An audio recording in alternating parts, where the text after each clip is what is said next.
There are many privileges throughout the congregation, but you and I have the privilege to be able to communicate with the sovereign of the universe. Let us go here to Psalms chapter 65, verse 2.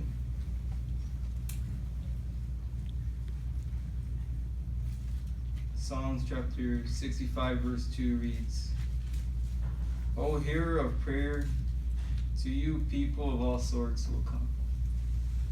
So Jehovah assures us that you and I both have the privilege of prayer. So let's see how our brothers and sisters back then used their privilege, and let's see how we can learn from their example. It's found here in Acts chapter 12, verse 5. Acts chapter 12, verse 5 reads, So Peter was being kept in the prison, but the congregation was intensely praying to God for him. So back then,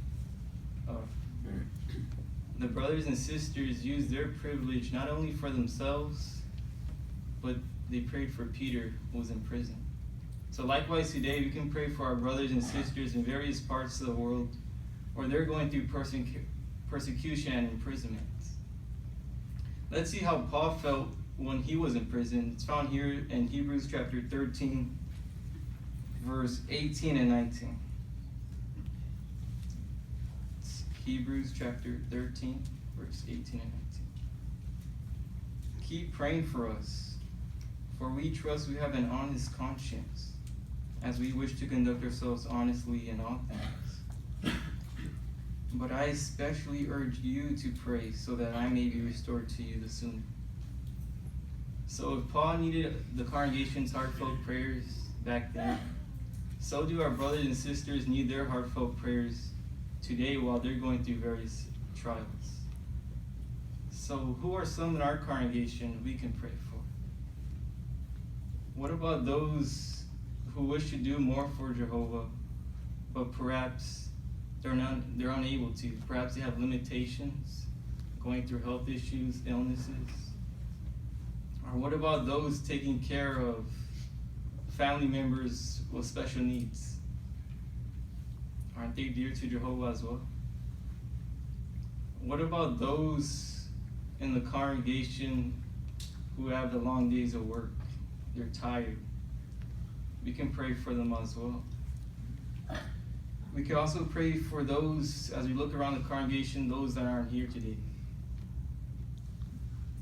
We could also pray for Jehovah to give them the needed strength to be able to make it to the congregation, to the kingdom hall. What about those who face natural disasters, who have gone through some? So, since we all go through various trials and tribulations, we can also pray for those in the congregation who perhaps are not able to go out and field service as often as they want to.